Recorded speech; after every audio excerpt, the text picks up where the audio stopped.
السلام علیکم ورحمۃ اللہ وبرکاتہ۔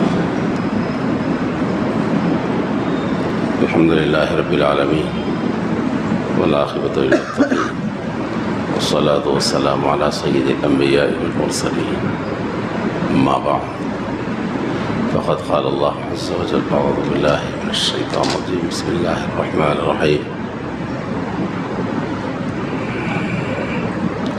وإني لغفار لمن تاب وآمن وعمل صالحا ثم اهتدى آمنت بالله صدق الله العظيم اللهم صل على سيدنا محمد وعلى آل سيدنا محمد وبارك وسلم اللهم صل على سيدنا محمد وعلى آل سيدنا محمد وبارك وسلم اللهم صل على سيدنا محمد وعلى آل سيدنا محمد وبارك وسلم۔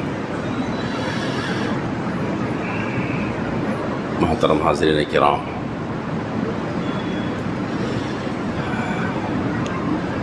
دو چار دن جو بچے ہوئے ہیں رمضان المبارک کے، اس میں سے ایک ہے لیلۃ الجائزہ، انعام کی رات، عید والی رات۔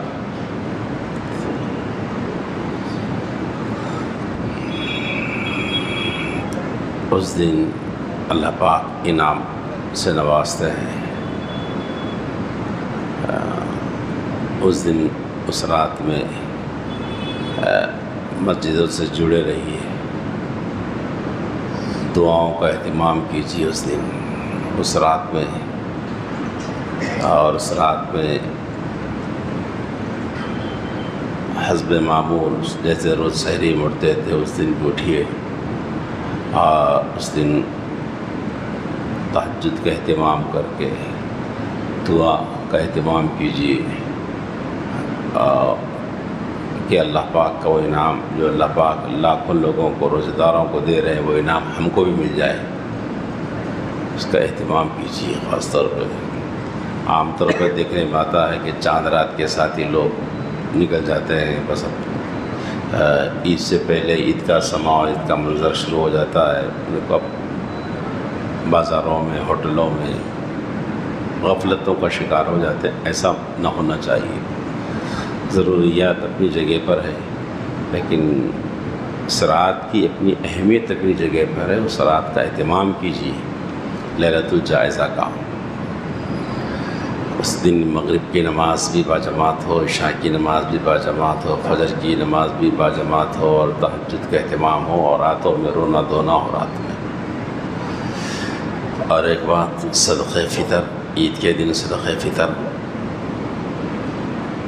2.25 کلو گیہوں، بہتر سے بہتر جو آپ کھاتے ہیں وہ دیجیے، یا پھر اس کی قیمت ادا کیجیے۔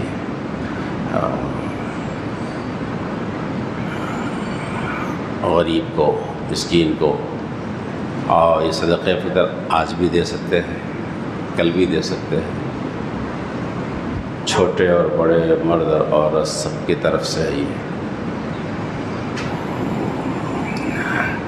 اس کا فائدہ یہ ہے، ایک تو امت کے غریبوں کو کچھ فائدہ ہو جاتا ہے، دوسرا دینے والے کا فائدہ یہ ہوتا ہے کہ اللہ پاک روزے کے اندر جو لغزشیں ہوئی، غلطیاں ہوئی ہیں، اللہ پاک اس کو صاف کر دیتے ہیں۔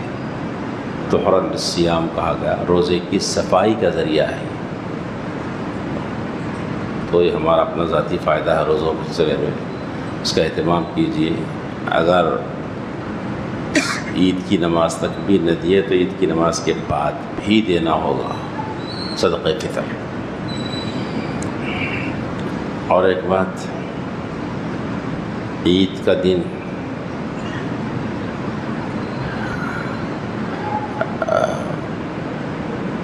عید کی نماز کا اہتمام ہو، اول وقت میں پہنچ جائیں، ایک راستے سے آئیں، دوسرے راستے سے جائیں، جی تکبیرات کہتے ہوئے آئیں، اللہ کی بڑائی، اللہ کی کبریائی بیان کرتے ہوئے آئیں۔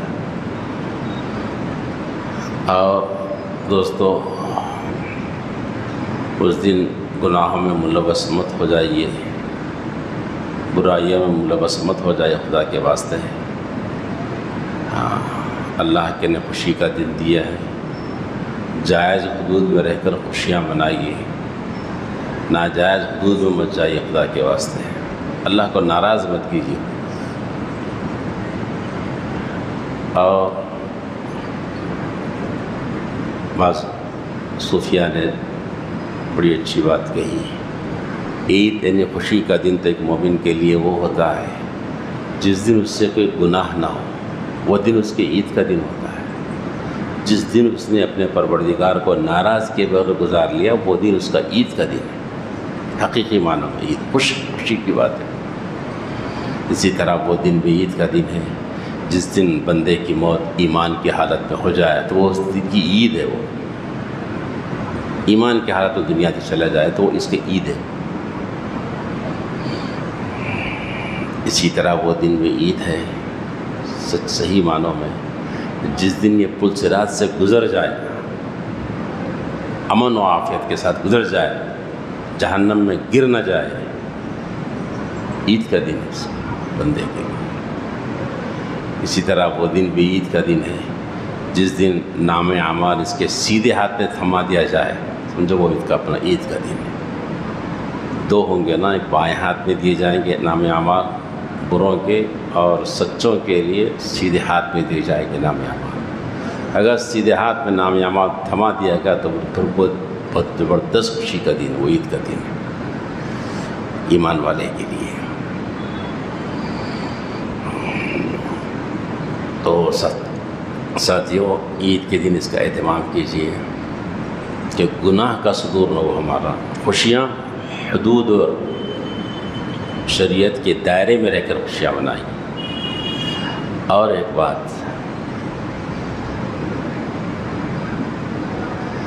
اپنی عید کے ساتھ کوشش کیجئے کہ کچھ غریبوں کو اور مسکینوں، یتیموں اور پریشان حالوں کی بھی عید ہو جائے ساتھ ہمارے۔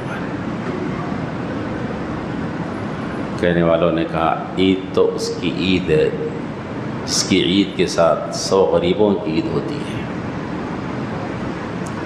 آپ ایسا کیجئے، اپنے گھر کے لیے جو سامان سودا صرف لا رہے ہیں، آپ جو بھی اپنے لیے لا رہے ہیں، اپنی حیثیت کے مطابق 2، 4، 10، 15، 20 غریبوں کو ٹارگٹ بنا، اپنے خاندان میں قرب جوار میں جو بھی دیکھ لیجیے، ان کی بھی ایک پیکٹ بنا لیجیے۔ آپ عید سے پہلے ان کو گھر کے گھروں پہ پہنچا دیجیے۔ آپ جب عید کا دن وہ میٹھا کھائے گا، وہ آپ کے دیے ہوئے گوشت سے بریانی بنائے گا، جب وہ کھائیں گے اس کے بچے کھائیں گے تو اس کا رواں رواں دعا دے گا، سراپا مجسم دعا بن جائے گا۔ جی خاموشی سے کام کر دیجیے۔ اب ہم جو بھی خرید رہے ہیں اپنی حیثیت کے مطابق 1، 2، 4، 10، 15 جو جیسا ہو سکتا ہے، وہی اناج، وہی چیزیں، وہی دودھ، وہی سیویاں، وہی مغزیات، وہی گوشت، ایک پیکٹ بنا کر غریبوں کو اپنے ہاتھ سے آپ غریبوں کو دے دیجیے۔ آپ دیکھیں گے، آپ کر کے دیکھیے، آپ کتنا سکون ملے گا، آپ کو کتنا سکون ملے گا۔ غریبوں کا جو درد ہوتا ہے نا ساتھیوں، عجیب ہوتا ہے۔ صحیح معنوں میں جو غریب ہے، مسکین ہے، اللہ ہم سب کو ان تک پہنچائے تو پھر ان کا رواں رواں دعا دینے لگتا ہے۔ جی ان کی آنکھوں سے آنسو بہہ پڑتے ہیں، خوشی کے مارے آنسو بہہ پڑتے ہیں، اور اللہ کے جناب میں، اللہ کی بارگاہ میں قبول اختیار کا جب کام بن جائے گا ہمارا۔ جی تو ایسا کوشش کیجیے کہ ہماری عید کے ساتھ اوروں کی بھی عید ہو جائے، اوروں کی بھی خوشیاں ہو جائے سب۔ ذاتی طور پر آپ اس سے کیجیے کوشش نہیں، ہمارے کپڑوں کے ساتھ اوروں کے بھی کپڑے بن جائیں، ہمارے کھانے کے ساتھ اوروں کے بھی کھانے بن جائیں۔ ہم اپنے بچوں کو پیسے دیتے ہیں اور کھلونے دیتے ہیں اور خوش ہوتے ہیں تو ہم کو کتنی خوشی ہوتی ہے، ہمارے بچے کھیل رہے ہوں، کسی جھوپڑی اور غریب کے بچے کو بھی ہم دے دیں پیسے، جی وہ لے لے اور کھلونے لے لے اور خوش خوش اچھل رہا کود رہا، کتنی اچھی بات ہے، ہماری خوشیوں میں کسی کو شامل کر لیں۔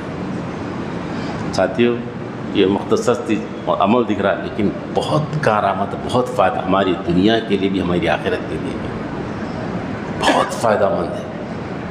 یہ معلوم کتنی مصیبتوں اور بلاؤں میں یہ چیزیں آڑے آ جاتی ہیں ہماری، ان کی دعائیں، ان کی خوشیاں، اس کو ہم نے شامل کر لی۔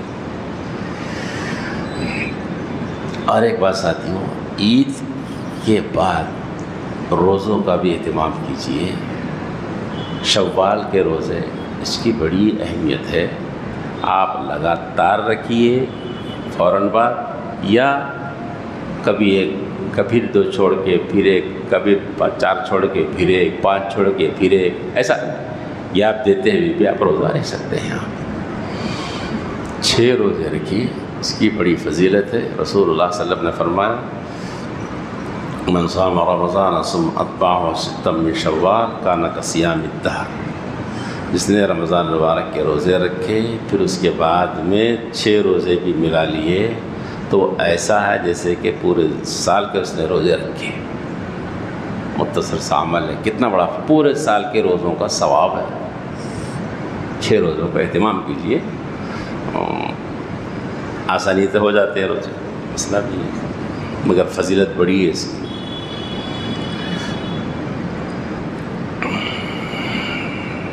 اور ایک بات،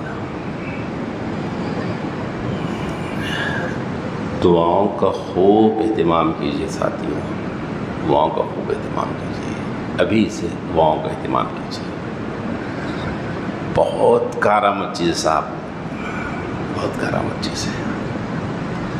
دیکھو رسول اللہ صلی اللہ علیہ وسلم نے جو بات ارشاد فرمائی دعا کے بارے میں، وہ آپ ذہن میں رہے۔ فرمایا آپ صلی اللہ علیہ وسلم نے الدعاء سلاح المومن، دعا مومن کا ہتھیار ہے، ہتھیار سے آپ دشمنوں پر وار کر سکتے ہیں نا۔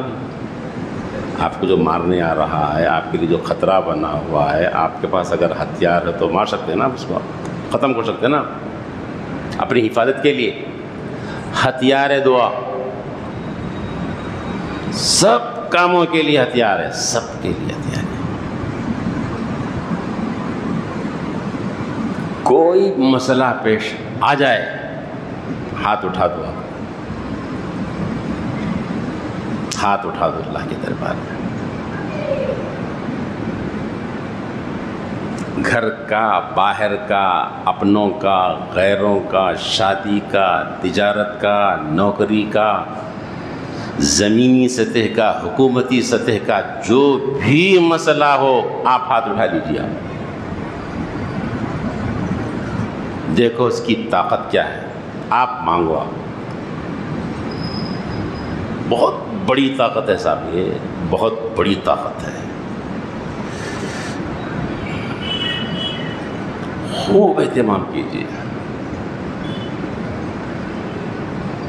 آپ کو معلوم ہے بدر کی جنگ لڑی جا رہی تھی، رمضان مبارک ہی کا مہینہ تھا، دشمن کا لشکر زبردست ہے، طاقت زبردست ہے، مسلمان کمی کا شکار ہے، کم ہے مسلمان، طاقت کم ہے، افراد کم ہے۔ کیا کیا آپ نے اس کمزوری اور بے بسی کے عالم میں؟ آپ نے کیا کیا؟ دیکھو حدیثی کتاب میں، سیرتی کتاب میں آپ نے مسلح بچھایا اپنے عریش کے اندر، آپ جہاں قیام فرماتے ہیں، اب بس دعا مانگ رہے ہیں، دعا مانگ رہے ہیں، دعا مانگ رہے ہیں۔ جنگ کے حالت میں اللہ کا نبی دعا مانگ رہا، ہاتھ اٹھایا دعا مانگ رہا ہے۔ اور دعا اس سلیقے سے ہو میرے دوستوں، بس ایک آمقتے کی طرح رٹ لیے اور بس کچھ الفاظ ہیں وہ الفاظ بول دیے، اٹھ کے چلے گئے، ہاتھ پھیر لیے، یہ ایسا ہی ہوتا ہے دعا ہے۔ آپ سیکھو رسول اللہ صلی اللہ علیہ وسلم کی دعاؤں سے دعا کرنا سیکھو۔ اتنا مانگا ہے آپ نے، اتنا مانگا ہے آپ نے بدر کے میدان میں، اپنی بے بسی اور اپنی کمزوری، اپنی دکھ کو خدا کے دربار میں رکھا ہے. اتنا رویا ہے کہ آپ کے شان مبارک پر جو چادر تھی دوستو، جسم مبارک ہلتے ہلتے وہ چادر گر رہی تھی. جی آپ سراپا مجسم دعا روئے جا رہے ہیں.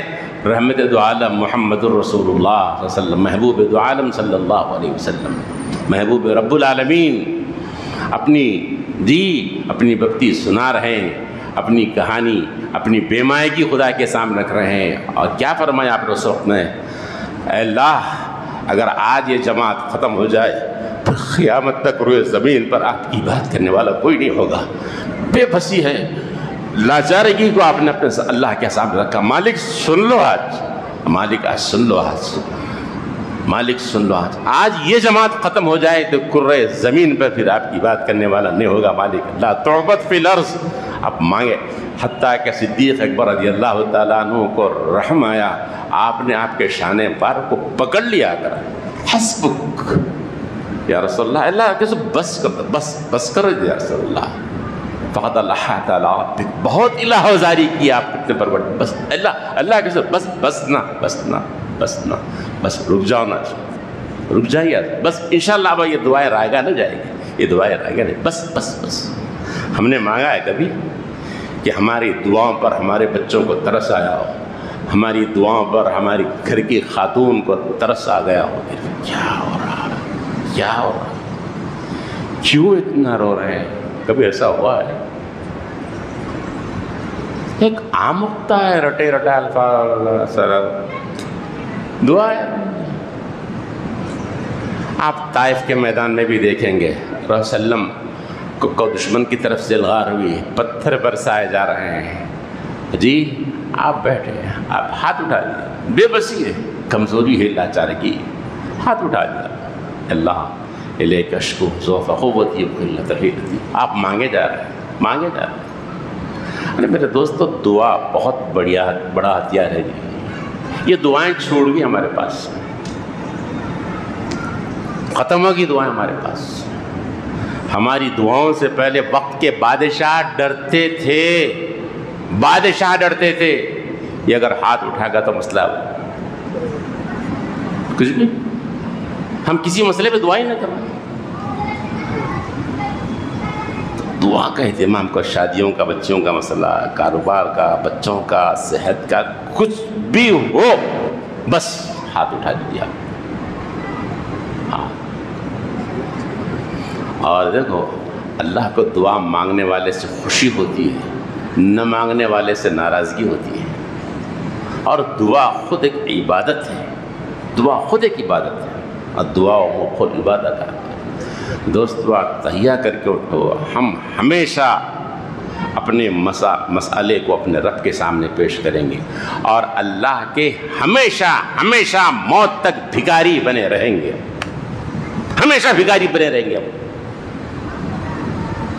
ذرہ کچھ مسئلہ آیا، ہم خدا کے سامنے ہاتھ اٹھا لیں گے. مالک ہمارا مسئلہ ہے، مالک یہ میری پریشانی ہے، مالک میری یہ تکلیف ہے، میری سن لو. بس آپ دیکھنا کیا ہوگا، اس سے کیا ہوگا آپ دیکھنا. آپ کو معلوم ہے صلاح الدین ایوبی کی جنگ چل علیہ الرحمہ جنگ چل رہی تھی عیسائیوں سے. ایک جگہ مدرسے میں دیکھنا ہوا، بچے چھوٹے بچے لکھے ہوئے، اپنے کارٹون بنائے تارے ہوئے تھے، کھلونے، نمازیں، کنواں، چشمہ. اس طرح کسی نے بیت المقدس مسجد اقصیٰ کی بھی فوٹو اتاری، اور اوپر اس نے لکھا تھا امت کو صلاح الدین ایوبی کا انتظار ہے. امت کو صلاح الدین ایوبی کا انتظار ہے. کوئی صلاح الدین ایوبی امت میں آئے جی، پھر اپنی فراست ایمانی کے ساتھ نیا پار لگا لے. امت کو انتظار ہے. تو خیر، صلاح الدین ایوبی علیہ الرحمہ جنگ میں تھے، دشمن بھاری تعداد میں تھے، وہی اسی سے پریشان تھے. پھر ایک اطلاع آئی صلاح الدین ایوبی علیہ الرحمہ کو کہ جی سمندری راستے سے بھی ایک لشکر آ رہا ہے، بحری راستے سے بھی پھر ایک لشکر آ رہا، یہی بہت تھا، اس سے نمٹنا مشکل ہو رہا، اطلاع آئے کہ پھر اور ایک فوج آ رہی ہے سمندری راستے سے۔ بس دوستو ایسا ہمارے ساتھ بھی ہوتا ہے، ہمارے گھروں کے مسئلے میں، ہمارے کاروبار کے مسئلے میں، ہمارے اپنے، ارے پہلے پریشان پھر پریشان، تو کیا کرنا؟ کچھ بھی نہیں، کیا کر سکتے آپ مصلح بچھائی وہ ہاتھ اٹھا لیجیے۔ اللہ کرے کہ بات میرے بھی دل میں تو جائے اور آپ کی بھی دل میں تو جائے۔ تو صلاح الدین ایوب علیہ الرحمٰن نے بس رات بھر دعاؤں میں، آہوزاری میں، آنسوں میں گزار دی خدا کے سامنے، رات بھر آنسوں میں گزار دی۔ مالک یہ مسئلہ ہے، بس تو رات بھر گزار دی تہجد میں اور آنسوں میں۔ صبح غالباً فجر کے بعد وہ باہر نکل رہے تھے تو ایک درویش کو، اللہ والے کو گزرتا ہوا دیکھا، چہرے سے لگ رہا تھا کہ اللہ والے ہی بڑی شخصیت ہے۔ صلاح الدین بڑے قدردان تھے بزرگوں کے، اللہ ہمیں بھی قدردان بنائے۔ وہ آگے بڑھے اور اپنی کہانی سنائی، حضرت دعا فرمائی ہمارے لیے۔ وہ اللہ نے فراست باطنی انہیں دی تھی، چہرے کو دیکھتے ہی سمجھ لیا اور کہا، ایوب، صلاح الدین، تمہاری رات کے آنسوؤں نے دشمن کے بیڑے کو غرق کر دیا، فیصلے ہو چکے ہیں۔ رات کی تمہاری آنسوؤں نے بحری بیڑے کو غرق کر دیا ہے۔ ایک دو دن بعد اطلاع آئی کہ بیڑا غرق ہو چکا دشمن کا پورا۔ اتنی بڑی طاقت ہے جی دعا، آنسو بہت بڑی قدر و قیمت ہے خدا کے پاس آنسو کی۔ دنیا کے پاس آنسوؤں کی قدر و قیمت نہیں ہے، رب العالمین کے پاس آنسوؤں کی قدر و قیمت ہے۔ موجودہ حالات میں جبکہ ہر طرف مسلمان پریشان ہیں، جگہ جگہ، راجستھان میں ہو، مدھیہ پردیش میں ہو، یو پی میں ہو، جگہ جگہ۔ اب اللہ سے تعلق جوڑو نا، اللہ کے سامنے ہاتھ اٹھاؤ۔ تعجب ہوا، آپ یہ بتاؤ، کل شب قدر 27ویں شب تھی، جتنے مسلمان عشاء کی نماز میں تھے اتنے مسلمان تراویح میں تھے مدن صاحب؟ کم ہو، 27ویں شب ہے، عشاء کی نماز جتنے انہوں نے پڑھی، تراویح انہوں نے نہیں پڑھی پوروں نے۔ یہ کیا ہو گیا امت کو؟ اتنے حالات آ رہے ہیں، اتنی تباہی مچی ہوئی ہے جگہ جگہ، اب بھی اپنے رب سے رشتہ نہیں جڑتا ہے۔ عشاء کی نماز پڑھ لی تو حافظ، اپنے رسول سے کوئی تعلق نہیں، اپنے رسول کی سنتوں سے کوئی تعلق نہیں، شب قدر سے کوئی تعلق نہیں ہے، 20 رکعت نہیں پڑھے جاتے ہیں۔ ہائے افسوس، کیا ہو گیا؟ اب کیا ہوگا بتاؤ ہمارا؟ اتنی دوری خدا سے، رمضان مبارک میں 27ویں شب میں بھی مسلمان اہتمام نہیں کرتے ہیں یارو، اور ایسے حالات میں جبکہ چوطرف پریشانی چل رہی ہے، مسلمان ٹارگٹ بنے ہوئے، مسلمان نشانے پر ہیں، ابھی بھی نہیں اٹھتے یار۔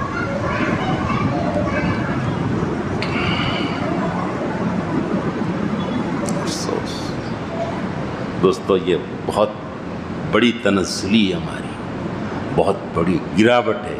اپنے رب سے دوری بنائے رکھے ہوئے ہم خدا کے واسطے اپنے رب سے قریب ہو جائیں۔ میں اللہ کا واسطہ دیتا ہوں۔ اور دوستو توبہ کی رات ہے، توبہ کے دن ہے، معافیاں مانگو اللہ سے، خوب توبہ کرو اللہ سے، پچھلے گناہوں سے کہ اللہ معاف کر دے، جو بھی ہم نے کیے ہیں، گڑ گڑا کر آنسوؤں کے ساتھ میں اللہ کے سامنے معافیاں مانگو، توبہ کرو۔ اللہ کو توبہ کرنے والے بہت پسند ہیں،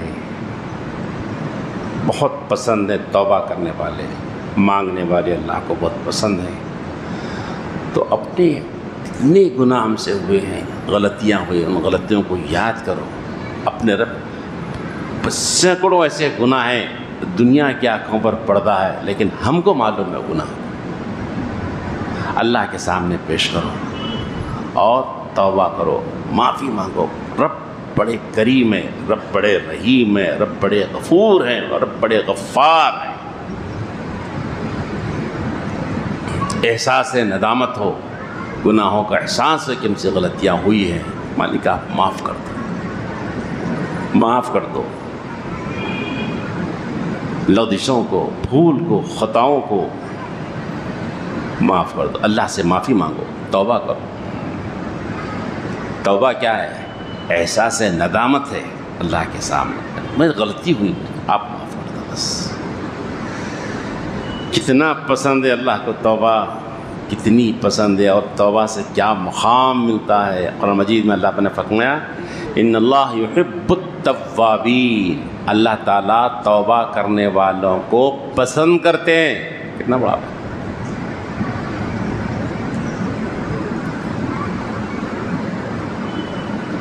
حدیث میں واقعہ جو ملتا ہے قبیل غامد کی عورت کا جس سے زنا کا صدور ہوا.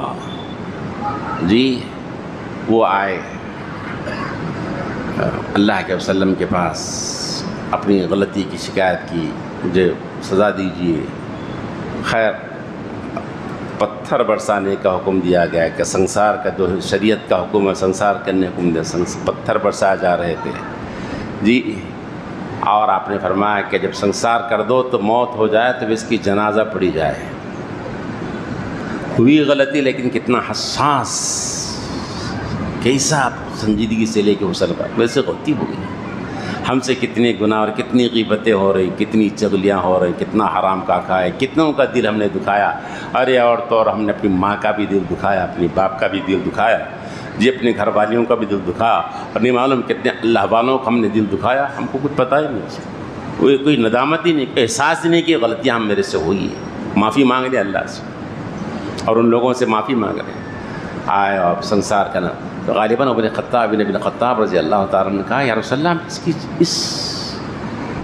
جنازہ پڑھے ہم، زنا اس کی جنازہ پڑھے.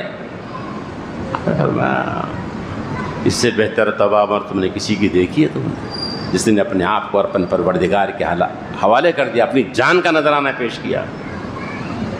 عمر کدھر ہے؟ کتنا بڑا مقام مل رہا توبہ سے، توبہ سے.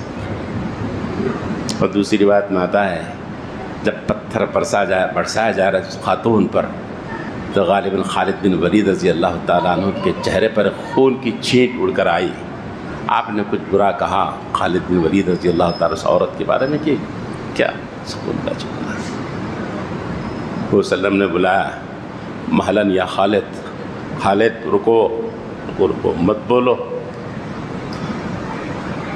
اس خاتون نے ایسی توبہ کی ہے، ایسی توبہ کی ہے کہ اگر ناجائز ٹیکس وصول کرنے والا بھی خدا کے دربار میں سے توبہ کرتے تھا اللہ اس کی مغفرت فرماتے. کیا مقام ہے اس خاتون. توبہ اللہ کو بہت پسند ہے. جب توبہ کے لیے ہاتھ اٹھ جائیں، اپنے گناہوں کا اظہار اپنے رب کے سامنے کریں اور آنسو بہاتے جائیں تو بزرگوں نے لکھا ہے جیسے ایک روٹا ہوا بچہ، غلطی کیا ہوا بچہ ماں سے بھاگ گیا، ماں بیتاب ہوتی ہے، ماں انتظار کر رہی ہوتی ہے، ایسے ہی رب اپنے اس گنہگار بندے کے انتظار کر رہے ہیں کہ میرا بندہ آ جائے نا میرے پاس، میرا بندہ آ جائے میرے پاس. جیسے ماں دروازے کی دستک کا انتظار کرتی تھی کوئی بچہ آ رہا کیا، اس سے زیادہ اللہ کو، اسی لیے اللہ نے فرمایا 70 ماؤں کی محبت رکھتے ہیں اللہ تعالیٰ. 70 ماؤں جب بچہ آ جاتا ہے، جی بچہ آ کے معافی مانگتا ہے تو معاف کرنے ہی کہ وہ تو اندر آنے ہی کے لیے تیار دیکھ رہی تھی نا، وہ آ گئی. اور اگر بچے کی اور بچی کی آنکھوں سے احساس ندامت جب آنسو نکل جائے تو ماں پھر اپنے قریب کرتی ہے اور اپنے ہی دوپٹے سے اس بچے اور بچی کے آنسو کو پوچھ کے اپنے سیرت لگا دے. بیٹا ایسا مت کرنا، بیٹی ایسا مت کرنا، جاؤ. کیا فرمایا اللہ پاک نے؟ نبئ عبادی انی انا الغفور الرحیم. اے حبیب میرے بندوں کو خبر دے دو کہ میں بڑا غفور ہوں، میں بڑا رحیم ہوں. میرے بندوں کو خبر دے دو میرے بندے جب مجھ سے پوچھتے ہیں میرے بارے میں تو آپ کہہ دو کہ انی قریب، میں بہت قریب ہوں۔ کعبۃ اللہ دور ہو سکتا ہے لیکن رب کعبہ دور نہیں ہے، وہ ہمارے شہر کے قریب ہیں۔ آپ ہاتھ اٹھا لو، کام بنا لو اپنا۔ اللہ مجھے بھی توفیق دے اور آپ کو بھی توفیق دے۔ ربنا تقبل منا انک انت السمیع العلیم وتب علینا انک انت التواب الرحیم۔